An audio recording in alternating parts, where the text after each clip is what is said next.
சேலத்துக்கு ராக் சினிமாவுக்கு வந்திருக்கேன்.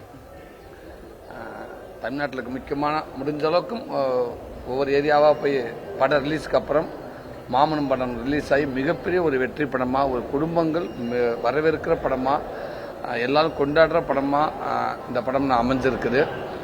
இது நான் சொல்கிற விட இன்றைக்கி இப்போ 4-5 நாள் ஆச்சு. எல்லாத்துக்கும் தெரியும், மக்கள் ரொம்ப வரவேற்காங்க இந்த படத்தை. ஸோ அதுக்கு நன்றி சொல்கிற விதமாக ஒவ்வொரு ஊர்லையும் போயிட்டு ஒவ்வொரு தேட்டரில் மக்களை தேட்டர்லேயே போய் நான் சந்தித்து நன்றி சொல்லிக்கிட்டு இருக்கிறேன்.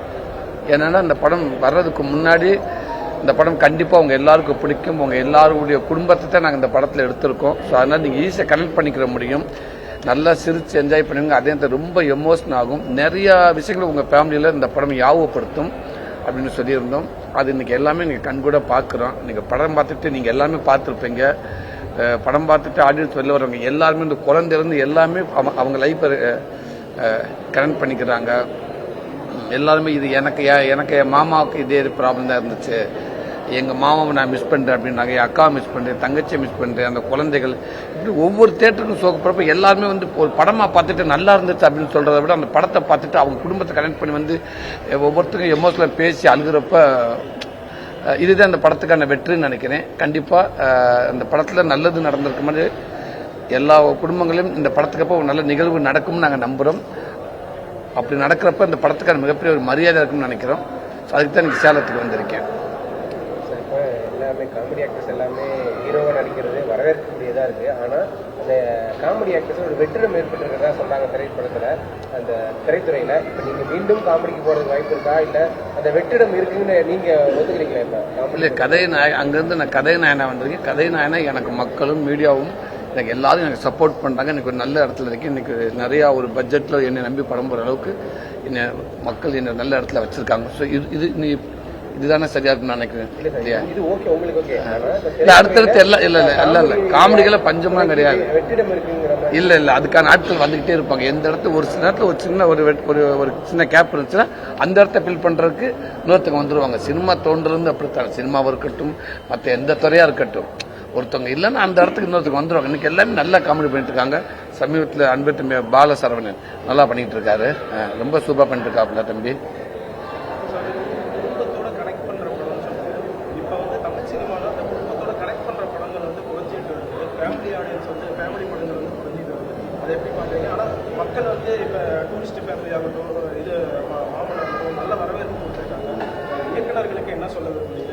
இல்லை, அது எல்லா விதத்திலும் ஒவ்வொரு சேனலும் படம் வந்துக்கிட்டு தான் இருக்கிற மக்கள் வரவேற்றுக்கிட்டு தான் இருக்காங்க. எத்தனை படங்கள் எந்த மாதிரி படங்கள் கொடுத்தாலும் குடும்ப படங்களுக்கு எப்பயுமே நம்ம தமிழ் மக்கள் அது அதிகமாக நம்ம குடும்பங்கள் நம்ம தாய்மார்கள் வரவேற்கிறாங்க. அதில் கடைசியாக நீங்கள் சொன்ன இப்போ டூரிஸ்ட் ஃபேமிலி நல்லா போச்சு. இப்போ மாமன் நம்ம பயங்கரமாக கொண்டாடுறாங்க. கண்டிப்பாக அந்த மாதிரி படங்கள் நம்ம கொடுக்க மக்கள் நம்மளுக்கு அதுக்கான மரியாதை கிடைச்சிக்கிட்டே தான் இருக்கும்.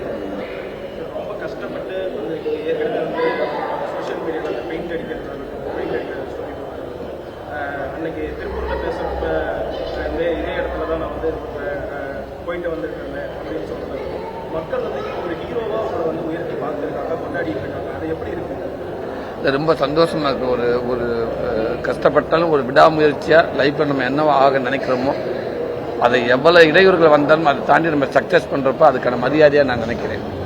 அதுக்கு தான் இன்றைக்கி மக்கள் என்னை கொண்டாடுறாங்க. கண்டிப்பாக என் மேலே வச்சிருக்க பாசத்துக்கும் நம்பிக்கைக்கும் கண்டிப்பாக ஒரு நடிகனாக நான் ஒரு நல்ல படங்கள் உங்களுக்கு கொடுத்துக்கிட்டே இருப்பேன்னு நினைக்கிறேன்.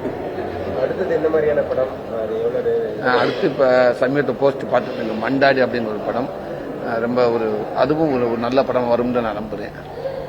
தொடர்ந்து படம் வந்தாலுமே கூட தொடர்ந்து அடுத்த நாளே இணையதளங்களில் படம் வெளியிட்டிருக்காங்க. இல்லை, அது என்ன மத்தியில் அது ஆரம்பத்திலிருந்து அது நடந்துக்கிட்டே தான் இருக்குது. அதுக்கான ஒரு சரியான ஒரு முடிவு கிடைச்சா நல்லாயிருக்கும். எல்லாம் எவ்வளோ ஸ்ட்ரிக்டாக இருந்தாலும் அதை தாண்டி அந்த படங்கள் எப்படி தான் வெளியிடுறாங்கன்னே தெரியல.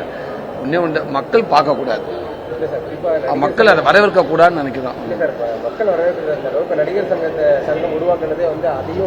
இல்லை, எல்லாம் முயற்சி இருக்காங்க. கவர்மெண்ட்டும் சரி, நடிகர் சரி, எல்லாம் முயற்சி பண்றாங்க. அது தாண்டி சிலது வருது.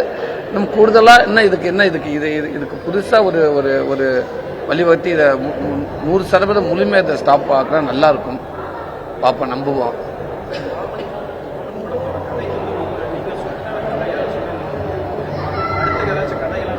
இருக்குண்ணே, அடுத்து 6-7 கதைகள் இருக்குண்ணே என்கிட்ட. கண்டிப்பாக அது எனக்கு தேவை பண்ணுறப்ப எனக்கு எப்போ சரின்னு ஒவ்வொரு கதை சரின்னு படுத்தோ அப்போ அந்த வர இயக்குநர்கிட்ட கேட்டு அவங்க விருப்பப்பட்டால் கண்டிப்பாக அந்த படம் அதை எடுத்துறதுக்கான வாய்ப்புகள் ஆமாண்ணே. அது டைரக்ஷன் நமக்கு நாளைக்கு நான் எப்படின்னு தெரியாதுண்ணே.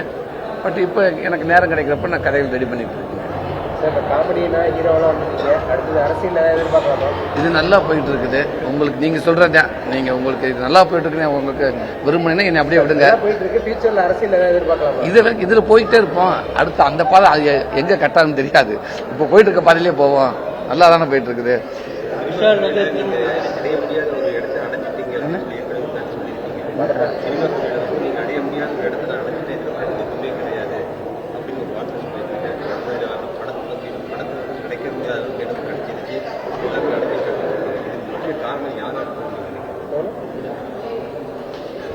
இல்லை, ஃபர்ஸ்ட் என்னோட குடும்பம் நான் நல்லா இருக்கேன். என்னோட குடும்பங்கள் ரொம்ப முக்கியம். குடும்பத்தோட ஆசீர்வாதத்தால் நான் நல்லா இருக்கேன். அதை தாண்டி இந்த சினிமாவுக்கு வந்து இந்த சினிமா எனக்கு வாய்ப்பு கொடுத்து இன்னொரு நல்ல இடத்துல வச்சிருக்கு. அதை தாண்டி மக்கள் இந்த சப்போர்ட்ல மக்களுடைய வரவேற்பு இல்லாமல் எந்த ஒரு துறையும் எந்த ஒரு நபரும் கண்டிப்பாக தனித்துவமாக வருது கஷ்டமே. அது எனக்கு ஒரு நல்ல இடத்துல இன்னைக்கு வச்சிருக்காங்க. ஸோ அதனால நான் நான் எதுவாக நினைச்சோன்னா அதை விட இன்னைக்கு நல்லா இறைவனோட ஆசீர்வாதத்தால் மக்களோட ஆசை ரொம்ப நல்லா ஹாப்பியாக இருக்குங்க. நீங்க நடிச்ச படத்துல உங்களுக்கு பிடிச்ச எல்லா படமே எனக்கு பிடிக்குங்க. ஒரு படத்தில் ஒன்று எனக்கு கற்றுக் கொடுத்துருக்கோங்க. எந்த படத்தையுமே நான் அவ்வளோ ஈஸியாக சொல்லிடவே முடியாதுங்க. எனக்கு தோல்வி படம் நிறையா கற்றுக் கொடுத்துருக்கும், வெற்றி படம் எனக்கு நிறையா கற்றுக் கொடுத்துருக்கும். மறக்க முடியாமல் நிறையா படங்கள் இருக்கு. இப்படி வெண்ணிலா கபடிக்குள்ள சொல்லிருந்தேன். ஏன்னா என் லைஃப் ஸ்டார்ட் இன்னைக்கு உங்க முன்னாடி உட்காந்துருக்கீங்கன்னா கண்டிப்பாக வெண்ணிலா கபடிக்குள்ள. அதுக்கப்புறம் நிறையா படங்கள் எனக்கு நல்ல வாய்ப்பு கொடுத்து என்னை கூட்டி வந்தாங்க. அதுக்கப்புறம் வெண்ணிலா கபடிக்குள்ளுக்கு அப்புறம் விடுதலைன்னு, விடுதலைக்கு முன் விடுதலைக்கு பின் அப்படின்ற மாதிரி. அதுக்கப்புறம் ஒரு ஸ்டேஜுக்கு அப்புறம் வந்து விடுதலைங்கிற படத்தை இன்னொரு வேற ஒரு கதை நான் ஆக்கி விட்டுருக்கேன். நீண்ட ஆண்டுகள் காத்திருந்தது நடிகர் சங்க கட்டிடம் வந்து திறப்பு விழா ஆகஸ்ட் 15 விஷால் திருமண தேதி அறிவிச்சிருக்காரு. திருமண தேதியும் அவங்க அறிவிச்சிருக்காங்க. ரெண்டுமே விரைவில் நல்லபடியாக நடந்துன்னு நினைக்கிறேன். அவளோட எதிர்பார்த்துட்டு இருக்கேன். கண்டிப்பாக நம்ம நடிகர் சங்கத்தில் இருக்கவங்க, முக்கியமானவங்க, தலைவர், செயலாளர், பொருளாளர் எல்லாமே ரொம்ப ஒரு நல்ல விதமாக அதை எடுத்து கொண்டு போயிட்டு இருக்காங்க. சீக்கிரம் நீங்கள் அவங்க சொல்கிற மாதிரி ஒரு திறப்பு விழா வரும். என்னோட நண்பர் விஷால் சாருக்கும் விரைவில் திருமணம் நடக்கும். கல்யாண சாப்பிட எல்லாரும் சேர்ந்து போய் சாப்பிடுவோம். மகிழ்ச்சியோடு இருக்கேன். நான் நம்மளை எதிர்பார்த்திருக்கேன். உங்களோட இப்ப அடுத்த யாரோட எந்த டைரக்டரோட கால் ஷீட்டுக்காக வெயிட் பண்றீங்க? எந்த டைரக்டரோட கால் ஷீட்டுக்காக வெயிட் பண்றீங்க? இவர்கிட்ட நான் ஒர்க் பண்ணணும் நெக்ஸ்ட் கதைநாயகன். அப்படி நான் கதை எல்லா டேரக்டர் தானே எனக்கு பிடிக்கும். இன்னைக்கு புதிய இயக்குநர்கள் பயங்கரமாக சக்ஸஸ் கொடுக்குறாங்கண்ணே. பெரிய இயக்குநர்கள் சக்ஸஸ் கொடுக்குறாங்க. எனக்கு யாரை வச்சு என்னை வச்சு பண்ண சரியாக்குனாங்க நான் ரெடியா இருக்கேன். இல்ல புது இயக்குநர்களுக்கு இப்ப ஃபர்ஸ்டா பண்றவங்களுக்கு வாய்ப்பு கொடுக்கறது நீங்க ரெடியா இருக்கீங்க? கண்டிப்பா கண்டிப்பா. சார், உங்களை ஃபாலோ பண்ற ரசிகர்களுக்கு, இளைஞர்களுக்கு நீங்க என்ன சொல்லுங்க? குடும்பத்தை பார்த்துக்காங்க. குடும்பத்தை அது ரொம்ப முக்கியம். குடும்பத்தை தாண்டி எந்த ஒரு விஷயமா இருந்தாலும் நீங்கள கவனமா இருங்க. யாருடைய முகசெழிப்பு யாரையும் முகசுலிக்க அளவுக்கு எதையுமே நடந்துக்கிறாதீங்க. அது நிறைய நான் சொல்லிட்டேன். இல்லைங்க அதுதான் இல்லைங்க அதுக்கிட்ட நான் எனக்கு என் தகவல் வந்துச்சு. அது நான் சொல்லிட்டேன். அன்பு தம்பிக, செல்ல தம்பி எல்லாமே எனக்கு தெரிஞ்ச வரைக்கும் நான் சொல்லிட்டேன். கண்டிப்பாக அதை ஃபாலோ பண்ணுவோன்னு நினைக்கிறேன்.